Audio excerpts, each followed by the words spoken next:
First, we need to strengthen our nation by investing in our youth. The future of any country, which is dependent upon the will and wisdom of its citizens, is damaged and irreparably damaged whenever any of its children are not educated to the full extent of its talents from grade school through graduate school. Today, an estimated 4 out of every 10 students in the 5th grade will never finish high school, and that is a waste that we cannot afford.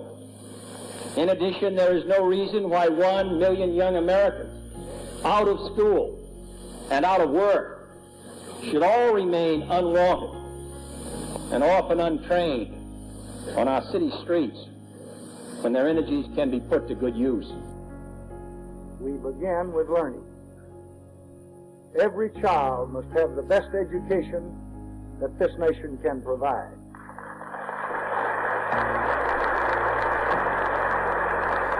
Thomas Jefferson said that no nation can be both ignorant and free. Today, no nation can be both ignorant and great.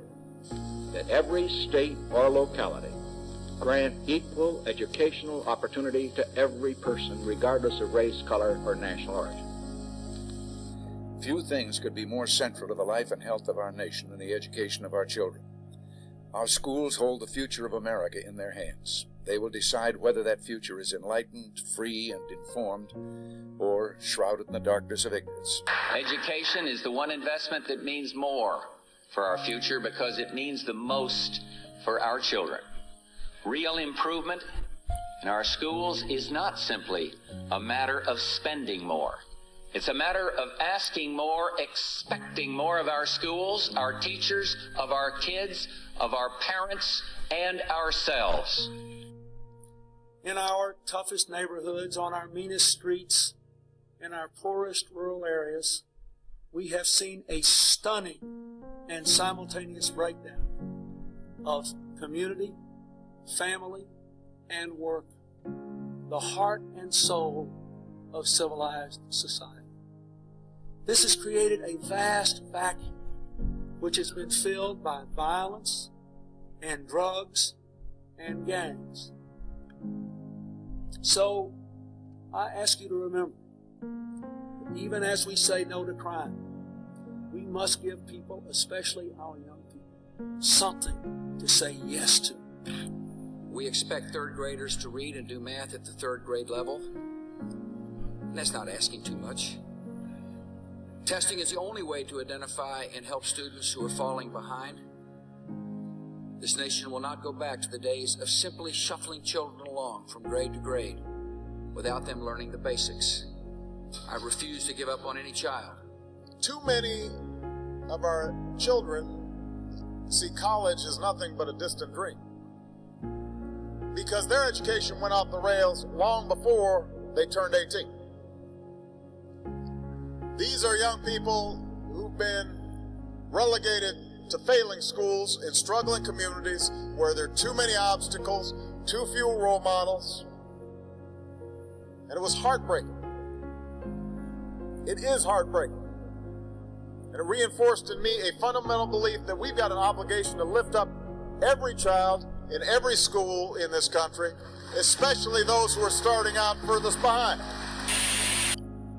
If white immigrants can come to this country 50 years ago with nickels and dimes and no education, and come here and pool their little nickels and dimes and no education, and set up little stores, develop these stores into larger stores, develop this into an industry which creates job opportunities for whites. Since Lincoln was supposed to have freed the black man 100 years ago, and today the black man, according to the government economists, has spending power of $20 billion per year. We feel that with the black man spending $20 billion a year, not setting up any businesses, not creating any industry, not creating any job opportunities for his own kind, he's not in a moral position to point the finger today at the white man and tell the white man that he's discriminating against him for not giving him a job in factories that he himself set up.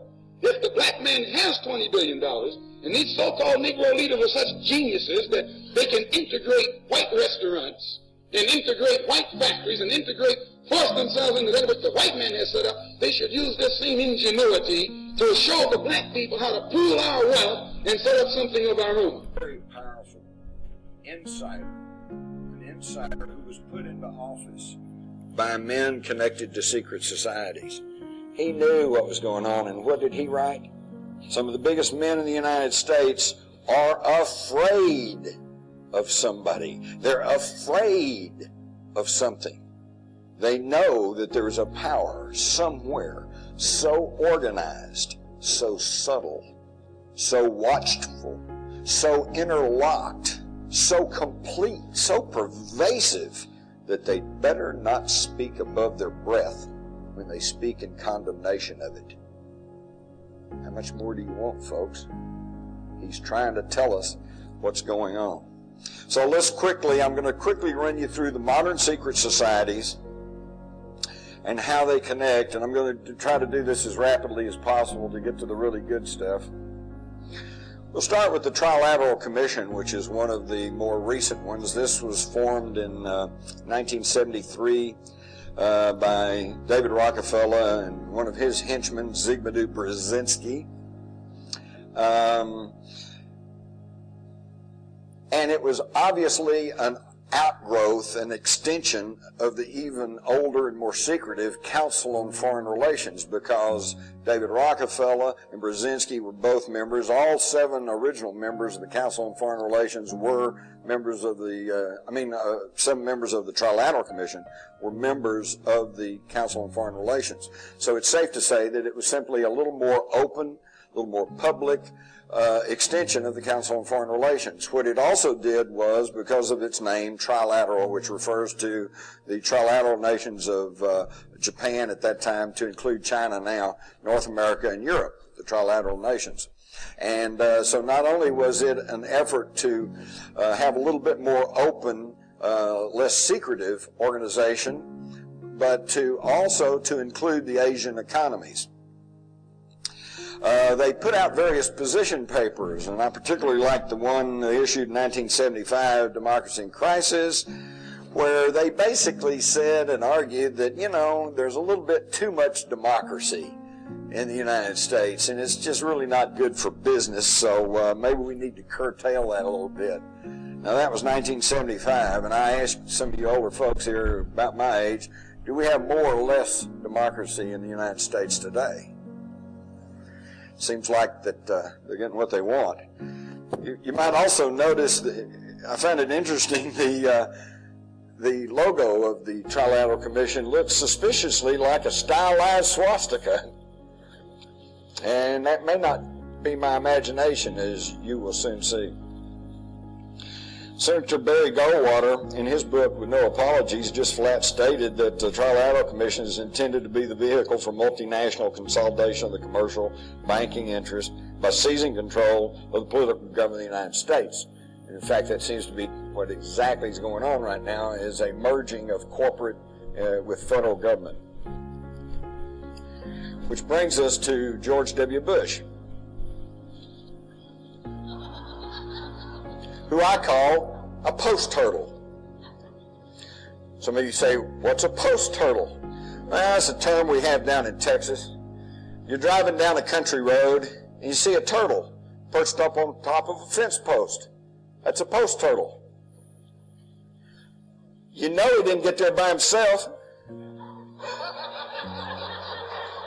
You know somebody put him up to it. And you know he can't do anything while he's up there.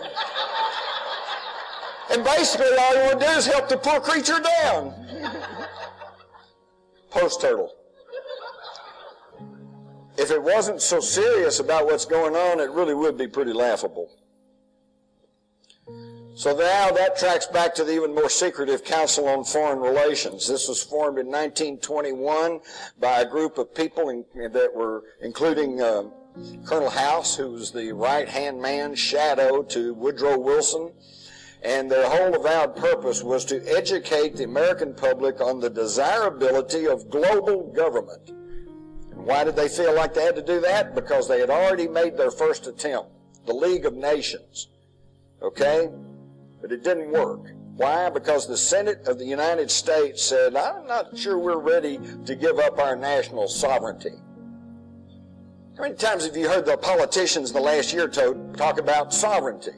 They don't talk about it, do they? For that matter, when's the last time you heard a national politician refer to the Republic? They don't talk about that much either, do they? And while we're here, let's stop and briefly and let's explain what I'm talking about here. Oh, all they talk about is democracy. Democracy. God save democracy. We love democracy. The terrorists hate democracy. Well, what is democracy? Democracy is ruled by the majority. What's the primary example of democracy in action? A lynch mob. Okay? Everybody says lynch him, so they do. Folks, this is not what we were handed by our ancestors. This was never intended to be a pure democracy. What we are supposed to have in this country, with its Constitution, its Bill of Rights, is a democratic republic. Now, what's the difference? In a pure democracy, the lynch mob. Lynch him, okay? You string him up. In a democratic republic, you have to go through a system of laws, checks and balances, courtroom procedure. You have to give the guy a fair trial. There are certain procedures and laws that you have to follow. He has the right to meet his accuser. He has the right to defense. He has the right to cross-examine the evidence and the witnesses against him. And then if he's found guilty, then you can hang him.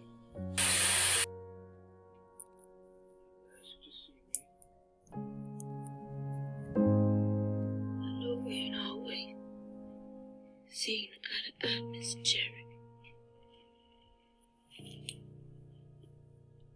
But I need a favor from you now. My boy Simon going away,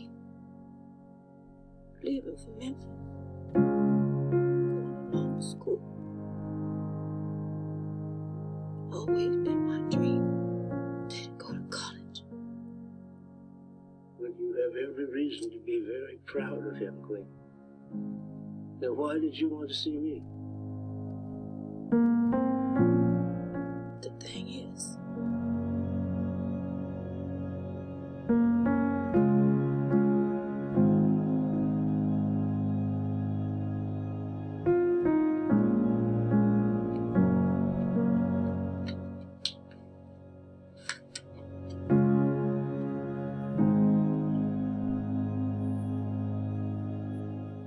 my firstborn Abner I want to go to. Not for school, just wait. Find his own place somewhere. I tried to stop him, tried to talk him out of it. I was wrong. He got the right to be his own way. We done gave all that money to Simon.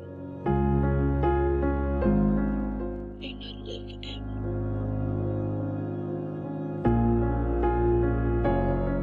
So I need some money.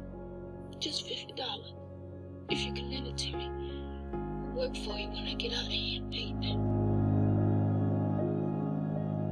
Do you really want him to go away, Queen?